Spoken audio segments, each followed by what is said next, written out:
साथियों नमस्कार, मैं राजकुमार गौतम। यूँ तो अपने चैनल के माध्यम से हर बार एक नई शख्सियत से मिलाने की कोशिश करता हूँ और आज एक ऐसी शख्सियत से मिलाने की कोशिश कर रहा हूँ जो शोषित पीड़ित वंचित समाज की लड़ाई सड़कों से लेके जंतर मंतर तक लड़ते आ रहे हैं, उनको न्याय दिलाने के लिए, उनके अधिकारों के लिए। मैं बात कर रहा हूँ राजकुमार दिघान जी की। आइए सबसे पहले उनका पूरा परिचय उन्हीं से जानेंगे और उसके बाद में आगे की बात करेंगे।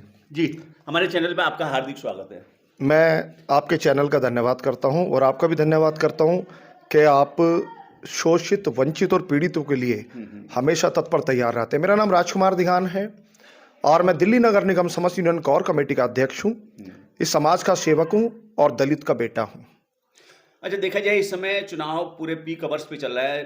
5 तारीख को फरवरी में जो है वोट डलने जा रहे हैं जी। बहुत कम समय बचा हुआ है, लेकिन कहीं ना कहीं अगर प्रलोभन की राजनीति की जाए, झूठे वादों की राजनीति की जाए और लोगों को गुमराह करने की राजनीति की बात की जाए तो इसमें सबसे पहला नंबर बीजेपी का आता है। और कहीं ना कहीं बीजेपी इस शोषित पीड़ित वंचित समाज का सबसे ज्यादा शोषण करती है। तो क्या कहना चाहेंगे? देखिए, मैं दिल्ली में सबसे पहले हम रोहतास नगर विधानसभा की बात करते हैं, जहां आम आदमी पार्टी की प्रत्याशी सरिता सिंह जी हैं और भारतीय जनता पार्टी से जितेंद्र महाजन जी हैं।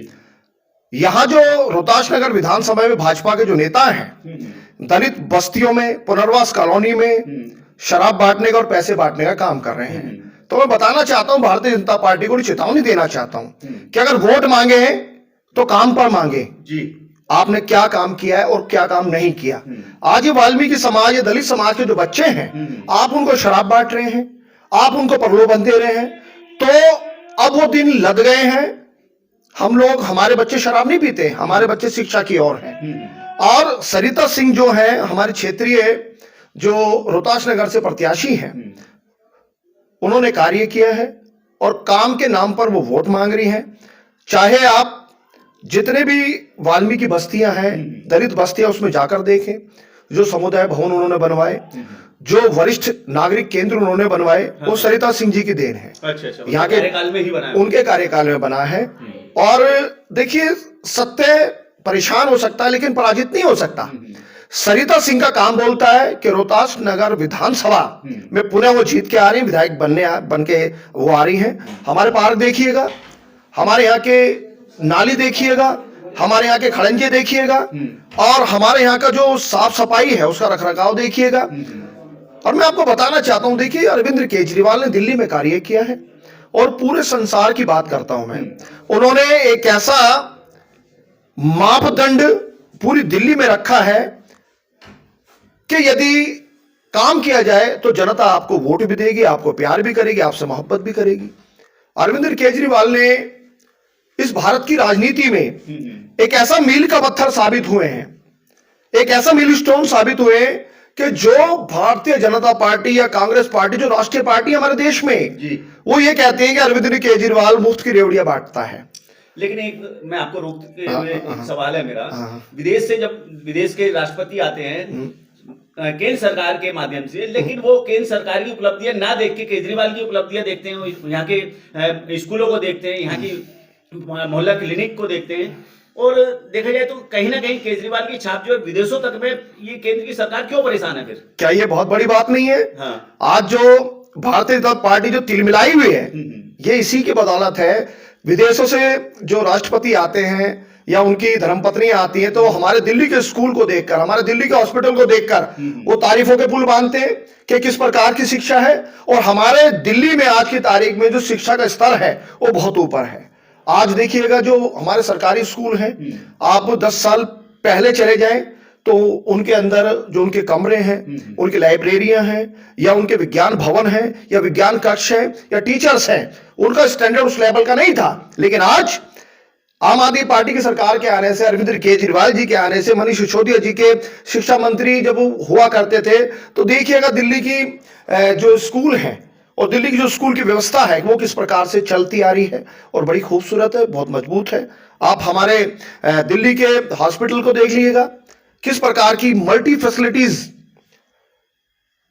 10 साल पहले जिन लाइनों में लगकर, जिन सरकारी अस्पतालों की लाइन में लगकर, मैं दिल्ली की बात कर रहा हूं केवल, जब हम लाइन में लगा करते थे तो मुझे याद है वृद्ध लगते थे, बूढ़े लगते थे, बच्चे लगते थे, नौजवान लगते थे। जब दवाइयों की लाइन में या ओपीडी में लगते थे तो इतनी भीड़ भाड़, बहुत ज्यादा भीड़ भाड़ हुआ करती थी। आज सारा हाईटेक कर दिया गया है, आज डिजिटल कर दिया गया है। आज आपके फोन पर मैसेज आता है कि आपका ओपीडी का ये टाइम है। केजरीवाल सरकार की उपलब्धियां हैं। यस, ये अपने केजरीवाल सरकार की उपलब्धियां लेकिन हैं। अगर केंद्र सरकार की उपलब्धियों की बात करें, 15 करोड़ रुपए आपके खाते में आए, आपकी बीवी के खाते में आए, आपके बेटे के खाते में आए, मेरे खाते में आए। 500 रुपए का सिलेंडर उत्तर प्रदेश में दे रहे हैं, मध्य प्रदेश में दे रहे हैं, राजस्थान में दे रहे हैं, हरियाणा में दे रहे हैं। क्या केंद्र सरकार की उपलब्धियां नहीं है? देखिए, केजरीवाल एक ऐसा नाम है हाँ। और सूरज को आईना दिखाने की आवश्यकता नहीं है। सूरज अपनी चमक स्वयं है, प्रत्यक्ष को प्रमाण की आवश्यकता नहीं है। अरविंद केजरीवाल जी ने जो वायदा किया उसको पूरा किया है। चाहे आप देख लीजिएगा, मैं फिर दोबारा वहीं आता हूं, हमारे जो दिल्ली के हॉस्पिटल हैं उनकी आपने 10 साल पहले स्थिति देखी होगी, किस प्रकार की स्थिति थी।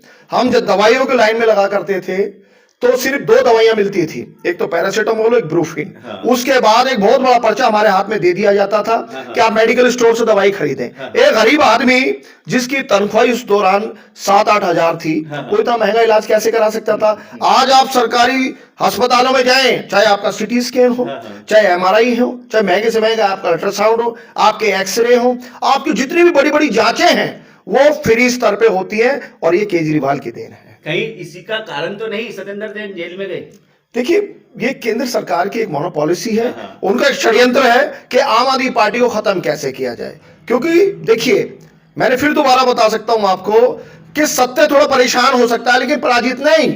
आप देखिएगा, अरविंद केजरीवाल जी को जेल में डाला गया, कई बार संजय सिंह जेल में गए, संजय सिंह जेल में गए, सत्येंद्र जैन जी जेल में गए, आतिशी जी को ईडी ने नोटिस जारी कर दिया, दुर्गेश पाठक जी को ईडी ने नोटिस जारी कर दिया, लेकिन वो डरे नहीं, भयभीत नहीं हुए और ना ही डरेंगे। क्योंकि अभी तक कोर्ट में ईडी ने ये प्रमाणित नहीं कर पाई, ये सबूत पेश नहीं कर पाई कि इन्होंने जुल्म क्या किया है।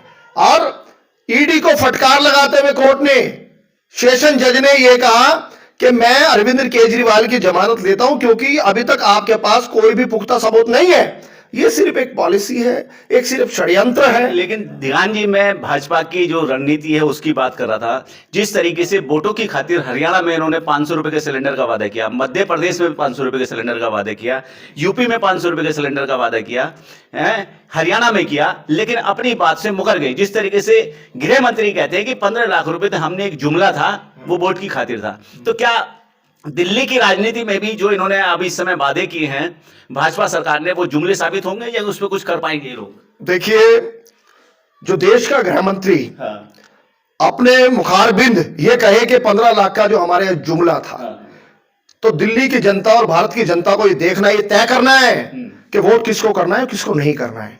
आप देखिएगा, जहां 15 लाख की इन्होंने बात की कि हर नागरिक के खाते में 15 लाख रुपए दिए जाएंगे, सिलेंडर की बात करें, पेट्रोल की बात करें, डीजल की बात करें, यहां तक कि जो सरकार छाछ पर, दही पर, दूध पर, मक्खन पर, यहां तक कि जो कफन में मिलता है उसमें भी जीएसटी लगा रहे हो सरकार की, हम बात क्या करें। और ये भारत की जनता जानती है और ये पब्लिक है, सब जानती है अंदर क्या है बाहर क्या है, ये सब कुछ पहचानती है और ये पब्लिक है, सब जानती है।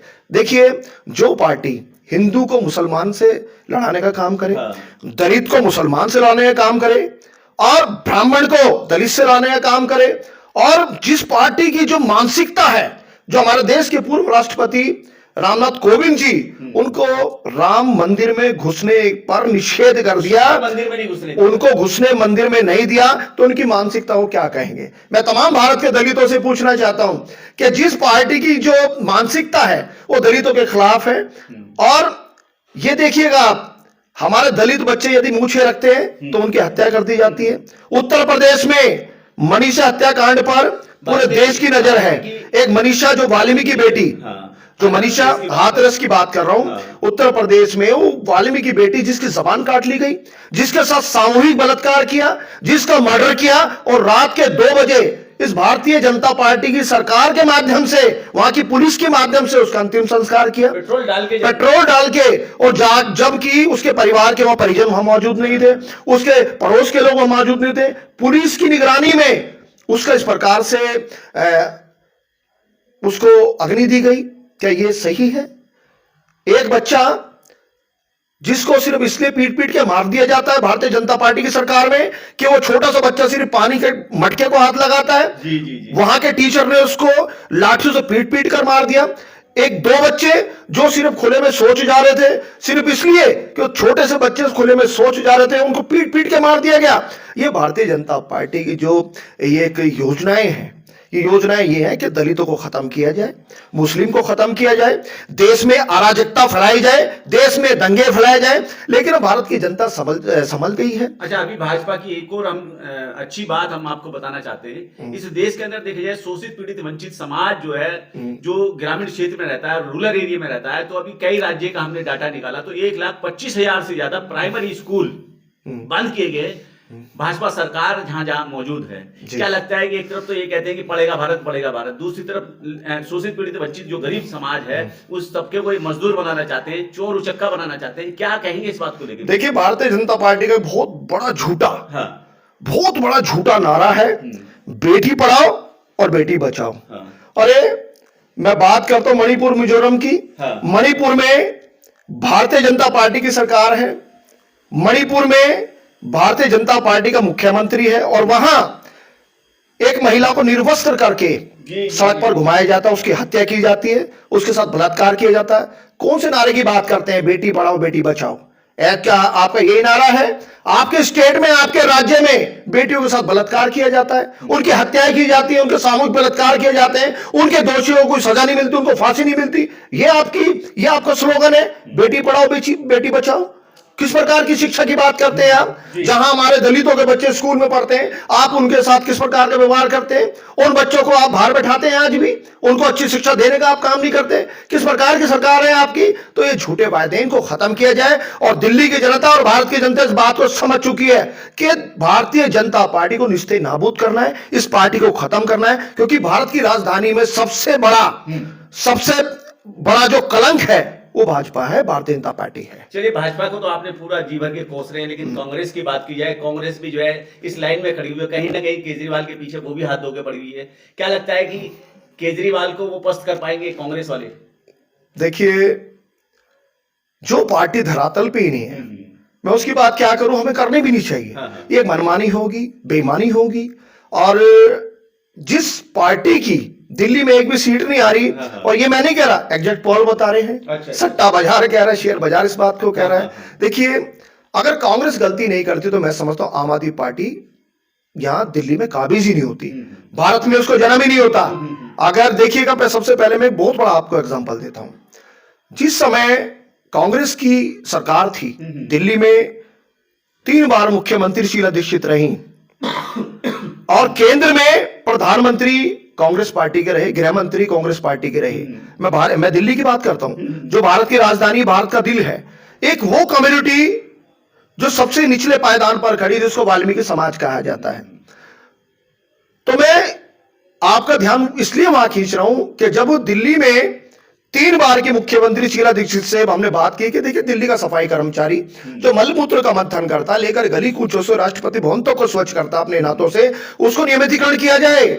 उसको इतने वर्ष हो गए हैं कि उसको आप पक्का नहीं कर रहे, और आपके पास कोई बहाना नहीं है कि आप की सरकार केंद्र में नहीं है, या दिल्ली में नहीं है, या आपका एलजी नहीं है। मैं तेजेंद्र खन्ना, जो कि कांग्रेस के समय में दिल्ली के लेफ्टिनेंट गवर्नर हुआ करते थे, हमने उनसे भी बात की, लेकिन कांग्रेस ने कभी भी वाल्मीकि समाज के कर्मचारियों का नियमितीकरण नहीं किया।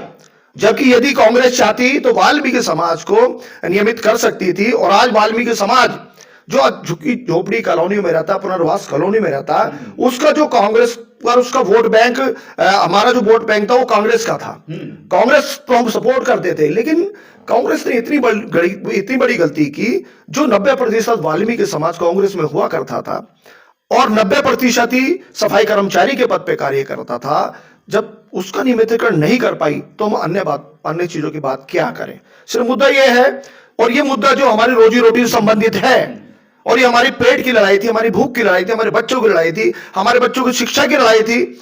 और देखिएगा, कांग्रेस ने यदि हमें सपोर्ट किया होता तो मैं समझता हूं कांग्रेस को दिल्ली में हराने वाला कोई माइका लाल पैदा नहीं होता, क्योंकि 35 लाख की तादाद में वाल्मीकि समाज दिल्ली में गुजर बसर करता है, दिल्ली में उसका रहन सहन है। और आज कांग्रेस का कोई माई बाप नहीं है दिल्ली में। अरविंद केजरीवाल वाल्मीकि समाज के लिए काम करता है। अरविंद केजरीवाल की सरकार वाल्मीकि समाज के लिए काम करती है। अरविंद केजरीवाल की सरकार संसद में वाल्मीकि समाज के लिए आवाज उठाती है। अरविंद केजरीवाल की सरकार विधानसभा में वाल्मीकि समाज के लिए आवाज उठाती है। अरविंद केजरीवाल ने जिस वायदों को किया उसको पूरा किया। सन 2017 में दिल्ली नगर निगम समत यूनियन की कोर कमेटी की एक बैठक दिल्ली के मुख्यमंत्री अरविंद केजरीवाल से हुई। हमने केजरीवाल जी से बात की कि सीएम साहब वाल्मीकि समाज के ऐसे त्राहिमाम करेगा, ऐसी वंचित रहेगा, ऐसी परेशान रहेगा। तो उन्होंने पूछा आखिर आपकी समस्या क्या मेन, कि सबसे पुरानी जो हमारी समस्या है, हम दिल्ली नगर निगम में कार्यरत हैं, हमारे कर्मचारियों को नियमितीकरण किया जाए। उन्होंने एक ही बात कही कि यदि निगम में मेरी सरकार आती है, निगम में मेरा मेयर चुन के आता है, तो मैं वायदा करता हूं आपसे कि आपके एक कर्मचारी का नियमितीकरण किया जाएगा। मैं आपसे वायदा करता हूं। और अरविंद केजरीवाल ने इस वायदे को निभाया। अभी हाल ही में 5000 कर्मचारी का नियमितीकरण किया गया। 5000 कर्मचारियों से ज्यादा कर्मचारियों का नियमितीकरण किया गया है। यह ऑन रिकॉर्ड है और ये मेरे पास सारी वीडियोस हैं, यदि आप चाहें तो मैं आपको दे सकता हूं। हाल ही में और अब भी उस पॉलिसी के आधार पर 8000 कर्मचारियों को पक्का करने जा रही है दिल्ली सरकार, अरविंद केजरीवाल। तो मैं पूछना चाहता हूं भारतीय जनता पार्टी से कि 15 साल निगम में आपकी सरकार रही, आपके मेयर रहे, आपके स्टैंडिंग कमेटी चेयरमैन रहे, क्या आपने एक कर्मचारी को पक्का किया? तो आप किस बात के लिए दिल्ली में मांग करते हैं कि वाल्मीकि समाज आपको वोट करे, दलित समाज आपको वोट करे? आपने दलित समाज के लिए किया क्या है? आपने वाल्मीकि समाज के लिए क्या किया है? अरविंद केजरीवाल ने जिस वायदे को किया उसको पूरा किया। अच्छा, देखा जाए इस समय भाजपा के कुछ प्रत्याशी हैं, जिसमें कि मैं एक नाम तो खैर आपको ओपन बता देता हूं, परवेश वर्मा, जो पहले भी रुपए बांटते हुए पकड़े गए। अभी कल परसों भी फिर जो है अपने चुनाव कैंपेन कार्यालय में उन्होंने जो है लोगों को, महिलाओं को 1100 रुपए दिए। जूते वो बांट रहे हैं, जर्किन वो बांट रहे हैं, कंबल वो बांट रहे हैं। क्या भाजपा इस कदर गिर गई है कि उसको वोट को खरीदने की जरूरत पड़ रही है दिल्ली के चुनाव के अंदर? केजरीवाल से इतना भयभीत क्यों है भाजपा? देखिए, बहुत भयभीत है, टेरर है अरविंद केजरीवाल का, डरी हुई है, सहमी हुई है। ये पैसे बांटकर, जूते बांटकर, चप्पल बांटकर यदि ये सोचते हैं कि दिल्ली में सरकार बना लेंगे तो ये बहुत बड़ी गलतफहमी है। मैं परवेश वर्मा की बात नहीं करता और मैं तो सभी भाजपा के उन जो विधायक प्रत्याशी हैं उन सभी की बात करता हूं। आप खूब पैसे बांटे, खूब चप्पल बांटे, खूब जूते बांटे, लेकिन वोट जो जाएगा वो अरविंद केजरीवाल को जाएगा।